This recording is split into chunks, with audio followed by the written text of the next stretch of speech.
The Omnivore's Dilemma, Chapter 1. How Corn Took Over America. A Field of Corn. The average supermarket doesn't seem much like a field of corn. Take a look around one. What do you see? There's a large air-conditioned room. There are long aisles and shelves piled high with boxes and cans. There are paper goods and diapers and magazines. But that's not all. Look again. Somewhere behind the brightly colored packaging, underneath the labels covered with information, there is a mountain of corn. You may not be able to see it, but it's there. I'm not talking about the corn in the produce section. That's easy to recognize. In the spring and summer, the green ears of corn sit out in plain view with all the other fruits and vegetables. You can see a stack of ears next to the eggplants, onions, apples, bananas, and potatoes. But that's not a mountain of corn, is it? Keep looking. Go through produce to the back of the supermarket and you'll find the meats.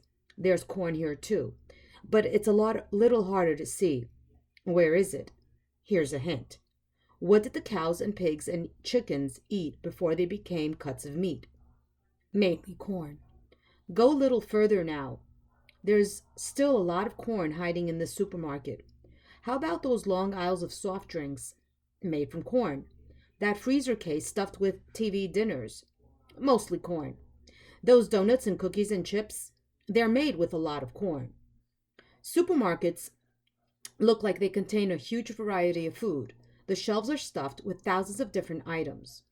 There are dozens of different soups and salad dressings. Cases stuffed with frozen dinners and ice cream and meat. The range of food choices is amazing.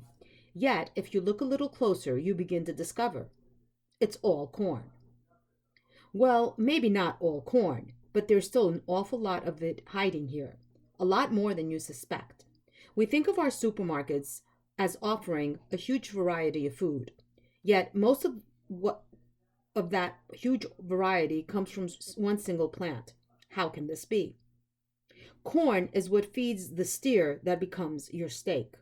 Corn feeds the chicken and the pig. Corn feeds the catfish raised in a fish farm. Corn-fed chickens laid the eggs. Corn feeds the dairy cows that produce the milk, cheese, and ice cream. See those chicken nuggets in the freezer case? They are really corn wrapped up in more corn. The chicken was fed corn. The batter is made from corn flour. The starch that holds it together is corn starch. The oil it was fried in was corn oil. But that's not all. Read the label on any bag of chips, candy bar, or frozen snack. How many ingredients do you recognize? Maltodextrin, monosodium glutamate, ascorbic acid? What are those things? What about lecithin and manatee and triglycerides? They are all made from corn. The golden food coloring, made from corn. Even the citric acid that keeps the nugget fresh is made from corn. If you wash down your chicken nuggets with almost any soft drink, you are drinking corn with your corn. Since the 1980s, almost all sodas and most of the fruit drinks sold in the supermarket are sweetened with something called high fructose corn syrup. Read the label on any processed food, and corn is what you'll find. Corn is in the non-dairy creamer and the Cheese Whiz, the frozen yogurt and the TV dinner, the canned fruit and the ketchup. It's in the candy, the cake mixes, the mayonnaise, mustard, hot dogs, bologna, the salad dressings, and even in some vitamins. Yes, it's in a Twinkie too. There are some 45,000 items in the average American supermarket, and more than a quarter of them now contain corn. This goes for the non-food items as well. Everything from toothpaste and cosmetics to disposable diapers, trash bags, and even batteries. Corn is in places you would never think to look. It's in the wax that coats the other vegetables in the produce section. It goes into the coating that makes the cover of a magazine shine. It's even part of the supermarket building because the wallboard, the flooring, and many other building materials are made with corn. Carbon from corn. You are what you eat, it's often said. If this is true, then what we are today is mostly corn. This isn't me just being dramatic. It's something the scientists have been able to prove. How do they do this? By tracing the element carbon as it goes from the atmosphere into plants, then into our food, and finally into us. You may have heard the expression that humans are a carbon-based life form. This always seems to come up in science fiction movies, but it's true. Like hydrogen and oxygen, carbon is an element, one of the basic building blocks of matter. All the molecules that make up our cells, carbohydrates, proteins, and fats, contain the element carbon. All of the carbon in our bodies was originally floating in the air as part of a carbon dioxide molecule.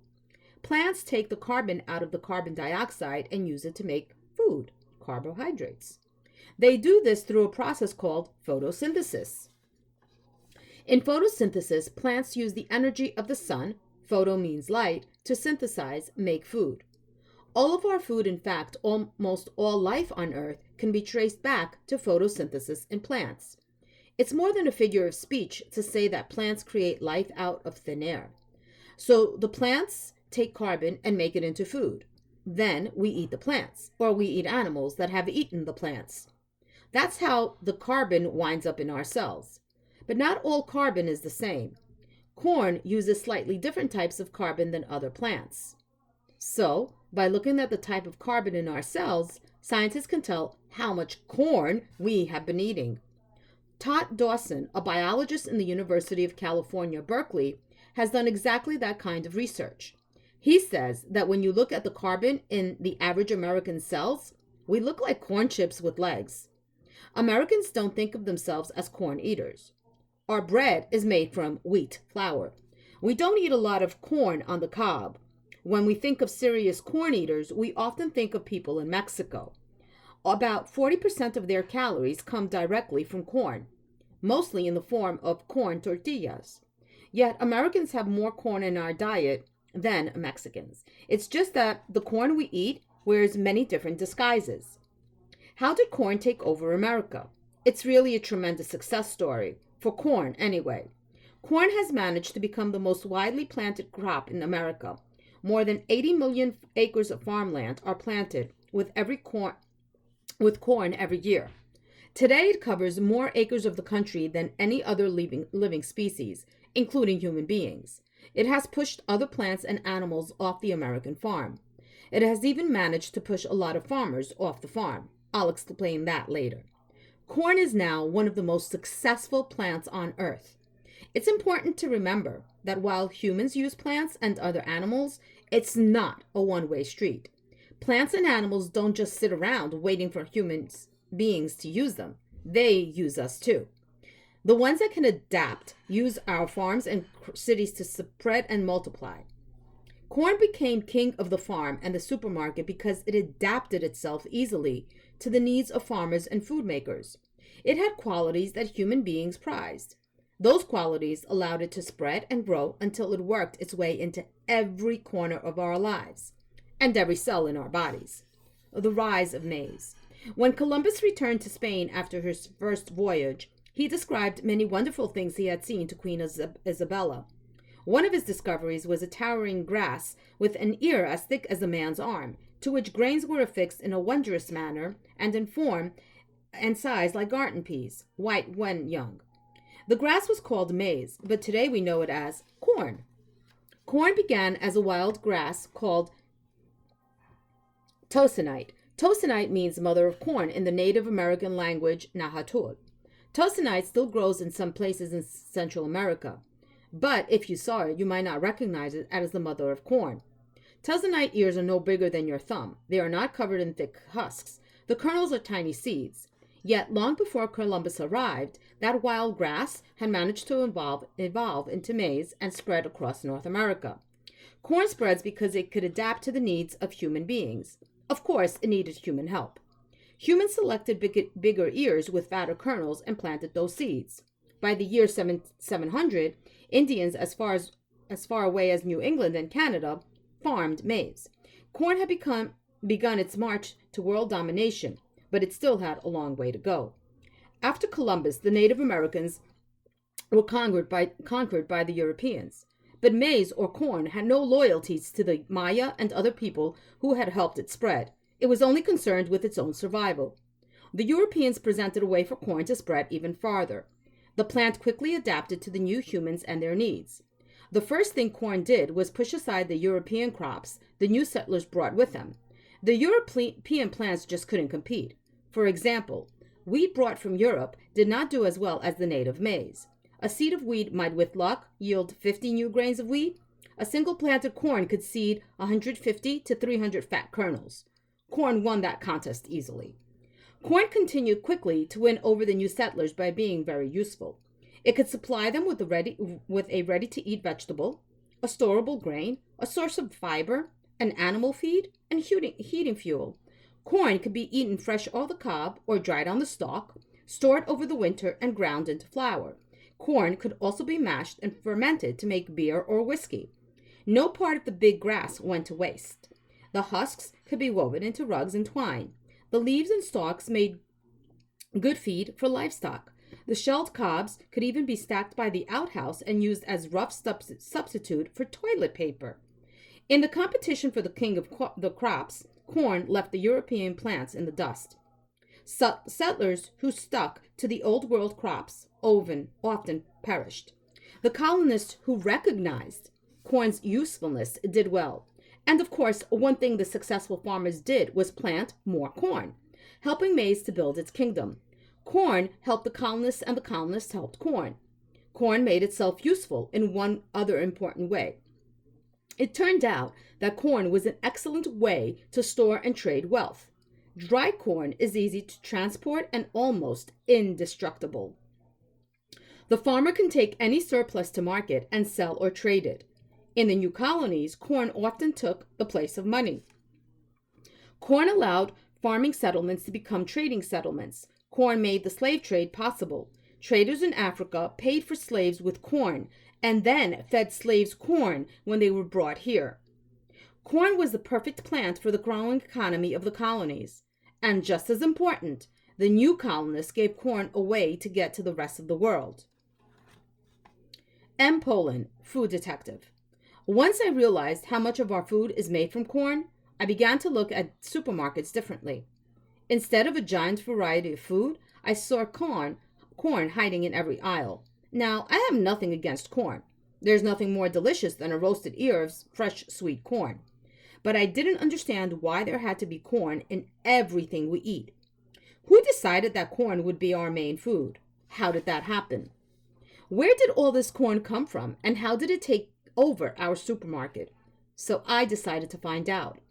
And like any good detective, I realized I had to start at the very beginning, which in this case meant a field of corn in Iowa. I began with that field and tried to trace the corn as it traveled across the country, first to my supermarket and then to my stomach. I watched it being turned into meat, milk, and eggs by cows and chickens. I watched it as it was torn apart and rebuilt into all the different foods and products listed on those labels. What I discovered was a vast industry, a giant agriculture business or agribusiness. This industry doesn't look much like farming the way most people imagine it. It's more like a series of factories that turn raw materials into food products. It's a giant food chain, the one that supplies most of the food Americans eat today. A food chain in nature helps us understand who eats what, but the food chain that feeds most Americans is anything but natural. The industrial food chain that supplies our supermarkets stretches thousands of miles and has dozens of different links. It is a chain that's powered by oil and gasoline and controlled by giant corporations. It is a chain that separates us from our food and keeps us from knowing what it really is we're eating. Most of all, it's a food chain built around one plant. Somehow, the small wild grass that started in the hills of Central America has become the star of the biggest, most expensive food chain in the history of the world. But if corn is the star of this country, is it the hero or is it the bad guy? Before I could decide, I needed to go get to know it better. And so I went to see where it lives, in the vast cornfields of the Midwest.